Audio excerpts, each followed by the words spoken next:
Episode 21 of the new Digimon Adventure reboot may very well be this series' equivalent of the legendary Skullgreymon episode from 1999. Not a shot-for-shot remake, of course, but this new show's attempt to tell a story involving dark Digimon, corruption, and Taichi's Digimon being pushed to its limit. What we saw in this episode was not Skullgreymon, but something pretty horrifying still, followed by something amazing that could change up this show completely moving forward, what I'm currently calling ultimate mod types. Very quickly, I'm giving away a copy of Digimon Story Cyber Sleuth Complete Edition on Switch to one subscriber, as thanks for getting this channel to 1,000 subs. So subscribe now if you haven't already, and I will choose one winner on Wednesday. We'll get in touch and I'll find a way to ship you the game. Again, thanks for 1,000. Okay, now let's talk Metal Greymon and X Antibody virus types. This video structure is going to be a bit different from my normal recap structure because, let's be honest, we all want to skip ahead and talk about what happened to Metal Greymon and unpack what we saw. Upon reaching Devimon's long-teased castle, a dark Digimon spewing that viral miasma seen for weeks tries to block the kid's path. Metal Greymon and Greymon fight, but in a rare turn of events for this series, they're having absolutely zero luck, and even when they do land a hit on this enemy, it results in the part of their bodies that touched it turning purple and corrupted. There are some legitimately horrifying shots of Metal Greymon here covered in purple miasma, and a few violent attacks like when Splashmon rips into Metal Greymon's non-mechanical arm with its fangs and then begins dragging a helpless Metal Greymon into a pool of miasma. Tai is traumatized and Metal Greymon is essentially paralyzed. It looks like Metal Greymon is a goner when Tai jumps onto him and tries to rip the Splashmon's jaws out of Metal Greymon's arms. Both Metal Greymon and Tai start getting more of that purple miasma on their bodies, which, side note, I'm super curious if Tai's hand turning purple will have any long-term effect or if the show will return to this at all. At any rate, Taichi's resilience results in a light emanating from his Digivice, and Metal Greymon is covered in this flaming light. Suddenly, Metal Greymon's infected arm mutates, and for a moment we even see it in the wicked skeleton form, which I consider a direct reference to Skullgreymon. And then we see this unbelievable lance or sword style trident arm where the standard arm used to be on Metal Greymon. This new form doesn't get a name, but it's clearly inspired by a Digimon called Metal Greymon Virus X, a carrier of the X Antibody. They've got the exact same sword lancer arm. Hardcore Digimon fans may know about X Antibody, but the concept doesn't appear in every series or every game, so a TLDR is it's this vaccine or injection that makes Digimon immune to something called the X Project. By being given the X Antibody, many Digimon take on a form that is more powerful than their original form. The decision to introduce the X Antibody element, or at least something slightly inspired by it, into this new Digimon 2020 show is genius in my mind, and here's why. For all intents and purposes, this is the only Digimon anime series where fans who have had any experience with the franchise know exactly what the new Digivolutions are coming around the corner. In Try, we at least got Makomon's evolution line, which was completely original, not to mention a new Omnimon form in the finale. In Last Evolution Kizuna, we saw 2 new forms of our starring Digimon during that final fight as well. We know all the Mega level Digimon are coming to Digimon Adventure 2020 thanks to episode 5 showing their silhouettes, but what if as a pit stop between Ultimate and Mega,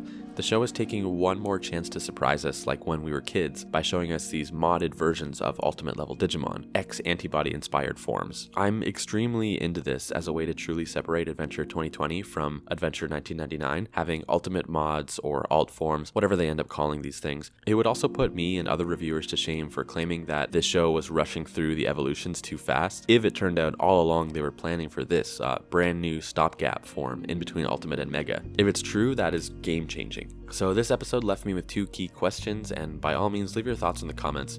Number 1, will the other kids' Digimon get X Antibody Ultimate forms? Will this be a situation unique to Tai and Agumon as the main characters, a situation like the Evolution animation where it's just going to be Tai and Matt, or will every kid get an X Antibody mod type like Lilymon X and Kabuterimon X? In this week's little Who's That Pokemon section, when discussing Metal Greymon's newest ability, Izzy actually said, quote, maybe Kabuterimon is hiding something too. Besides that, the next episode seems to heavily feature Greymon. Now, I did some research on what X Antibody Digimon exist already, and I won't spoil the whole cast's X Antibody forms, but I will tease just one and tell you that Greymon X has these mechanical wings, kind of, and in the preview teaser for episode 22, we hear the phrase, that's when Geymon's roar echoes into the sky, so I'm incredibly curious if we're going to see something like what we saw this week with Greymon. Number 2, my other biggest question is, will these new mod forms, like Metal Greymon with the new right arm, will they make future appearances, or are they going to be these one and done instances. We already see in the episode 22 preview that Metal Greymon's normal arm is back, meaning at the very least this new form is not permanent. But will he be able to turn it back on? Will it get some kind of transformation sequence? Will it even get a name, like how I keep calling it an X Antibody form or a mod form? Or will they just kind of casually have him switch arms every now and then? How do you think this episode compares to the Skullgreymon episode from 1999? I know they're not one and the same, but I think they accomplished an extremely similar goal in showing one of the most beloved Digimon on the team